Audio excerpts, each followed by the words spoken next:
వికారాబాద్ జిల్లా తాండూరులోని యాలాల జడ్పీహెచ్ పాఠశాలలో ఘోరం జరిగింది. తరగతి గదిలోకి కాసిం భీ అనే సైన్స్ టీచర్ ఆవు మెదడును తీసుకుని వచ్చింది. విద్యార్థులకు పాఠాలు చెబుతూ ఆవు మెదడును వీడియోలు తీయించింది. తర్వాత వీడియోలను సోషల్ మీడియాలో పోస్ట్ చేసింది. తోటి టీచర్లు ప్రశ్నించడంతో ఎవరికైనా చెప్పుకోండంటూ దురుసుగా ప్రవర్తించింది. విషయం తెలుసుకున్న బీజేపీ నాయకులు స్కూల్ దగ్గర ఆందోళనకు దిగారు. విషయం పెద్దది కావడంతో సోషల్ మీడియాలో కాసిం భీ వీడియోలను డిలీట్ చేసింది. విషయం తెలుసుకున్న పోలీసులు ఘటనా స్థలానికి చేరుకుని బాధ్యులపై చర్యలు తీసుకుంటామని బీజేపీ నేతలకు హామీ ఇచ్చారు. జరిగిన విషయం గురించి హెచ్ఎం మేడం గారు, ఎంఈఓ గారికి, డిఓ గారికి, పోలీస్ డిపార్ట్మెంట్కి ముగ్గురు కూడా దరఖాస్తు ఇస్తున్నారు. ఏమేమి జరిగిందనే విషయం మాకు కూడా ఒక ఇన్ఫర్మేషన్ ఉంది.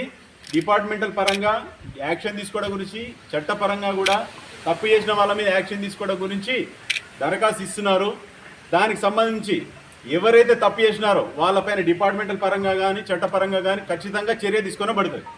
దీనికి సంబంధించి ఏ ఒక్కరు కూడా మేము పోలీసులం కానీ డిపార్ట్మెంట్ వాళ్ళు, ఎడ్యుకేషన్ డిపార్ట్మెంట్ వాళ్ళు కానీ ఇంటెన్షనల్గా వీళ్ళకేమో న్యాయం చేయాలి, వీళ్ళకేమో చేయొద్దు అనే ఉద్దేశం అయితే ఏమి ఉండబోదు. కాబట్టి మీరందరూ దయచేసి కోఆపరేట్ చేయండి. పిల్లల భవిష్యత్తుకు సంబంధించిన విషయం కాబట్టి ఒక పూట వాళ్ళు క్లాస్ మిస్ అయినా కానీ ఇబ్బంది అది. కాబట్టి యువత కూడా జరిగిన విషయం గురించి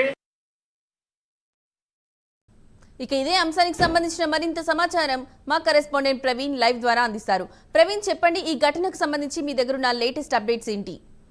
ఎస్ లక్ష్మి, మనం చూసుకుంటే వికారాబాద్ జిల్లా తాండూరు నియోజకవర్గం యాలాల మండలంలోని ప్రభుత్వ పాఠశాలలో ఒక ప్రభుత్వ టీచర్ విస్మయపరిచే ఆలోచనతో అయితే జంతువు బ్రెయిన్ని తీసుకొని రావడం, డైరెక్ట్గా 10th క్లాస్ లెసన్ చెప్తూ ఉన్న సమయం లోపల బయాలజీ చెప్పే టీచర్ అయితే ఆ యొక్క జంతువు బ్రెయిన్తో పిల్లలకి ఎక్స్ప్లెనేషన్ చేసిన క్రమం లోపల కొంతమంది పిల్లలు భయపడుతూ, కొంతమంది పిల్లలు భయాందోళనకు గురయ్యారని తెలుస్తుంది. అయితే 10వ తరగతిలో మొదటి లెసన్గా పోషణ లెసన్ చెప్తున్నారు. పోషణ లెసన్ సంబంధించి మొత్తం టోటల్గా అయితే ఇది యొక్క విటమిన్స్ గురించి, మనం తినే ఫుడ్ గురించి మాత్రమే ఉంటుంది. దాంట్లో ఎక్కడ కూడా బ్రెయిన్కు సంబంధించింది ఉండదు. కాబట్టి ఆ యొక్క బ్రెయిన్ని తేవడం ఏంటని కూడా క్వశ్చన్ అయితే లేస్తుంది. కాబట్టి అదేవిధంగా ఈ విషయం తెలుసుకున్నటువంటి మంగళవారం రోజు నిన్న అయితే స్కూల్లో భాగంగా పాఠం చెప్తున్న క్రమం లోపల రియాలిటీని చూపించామనుకున్న టీచర్ ఆ యొక్క బ్రెయిన్ని తేవడం జరిగింది. ఆ యొక్క లెసన్కు ఈ యొక్క బ్రెయిన్కు సంబంధం గిట్ట లేకుండా పిల్లలకు చూపించడానికైతే తీసుకొచ్చింది. కాబట్టి ఆ విషయం తెలుసుకున్నటువంటి బీజేపీ నాయకులు ఈరోజు పెద్ద ఎత్తున ఏదైతే ప్రభుత్వ పాఠశాల ఉందో ఆ ప్రభుత్వ పాఠశాల దగ్గర అయితే ధర్నాకు దిగారు. ఈ క్రమం లోపల అక్కడ ఉన్నటువంటి అయితే ప్రిన్సిపాల్ ఎవరైతే ఉంటారో ప్రిన్సిపాల్ మేడం డిఓకి సమాచారం అందించడం జరిగింది. డిఓకి సమాచారం అందితే డిఓ ఫోన్ లైన్లో అక్కడ జరిగినటువంటి సంఘటన డిఓ తెలుసుకున్నట్టు తెలుస్తుంది. అదేవిధంగా తెలుసుకున్న తర్వాత ఎంఈఓ అక్కడ రావడం జరిగింది. పోలీసులు గిట్ట సంఘటన స్థలానికి చేరుకున్నారు. ఎలాంటి అవాంఛనీయ సంఘటనలు జరగకుండా సంఘటన స్థలానికి చేరుకొని అయితే పోలీసులు దాన్ని అయితే నిర్ధారణ చేస్తున్నాము, ఇంకా పిల్లలతో పాటు ఇంటరాక్ట్ అవుతాము, దేని కొరకు తెచ్చింది, టీచర్తో పాటు కూడా ఇంటరాక్ట్ అయ్యి ఆ విధంగా తేవడానికి కారణం ఏంది, ఒకవేళ ఎల్ఈడీలు కూడా ప్రభుత్వం ఏర్పాటు చేసింది, అయితే 3D ఫిక్షన్స్ కూడా చూపించవచ్చు ఒకవేళ బ్రెయిన్ చూపించాలంటే.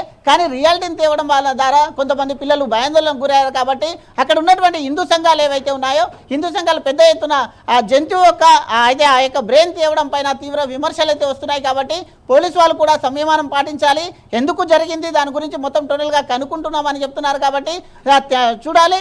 దాని ఒకవేళ ఉద్దేశపూర్వకంగా కానీ టీచర్ ఆ విధంగా తెస్తే మాత్రం ఖచ్చితంగా ఆ దానికి సంబంధించిన వాళ్ళని ఎవరైనా పర్వాలేదు శిక్షిస్తామంటూ కూడా పోలీసులు చెప్తున్నారు.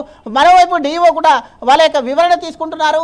ఆ యొక్క బ్రెయిన్ తేవడానికి గల కారణం ఏంది, 3Dలో ఉంటుంది కాబట్టి 3Dలో చూపించవచ్చు. మెయిన్గా ఇంకొకటి ఏంటంటే ఆ మొదటి లెసన్లో పోషణ లెసన్కు బ్రెయిన్కు సంబంధం లేదు. కాబట్టి ఎందుకు తెచ్చారనే ఉద్దేశంలో బట్టే అక్కడ ఒక క్వశ్చన్ గిట్ట రేగెత్తుతుందని తెలుస్తుంది. Lakshmi. Right Praveen, thank you.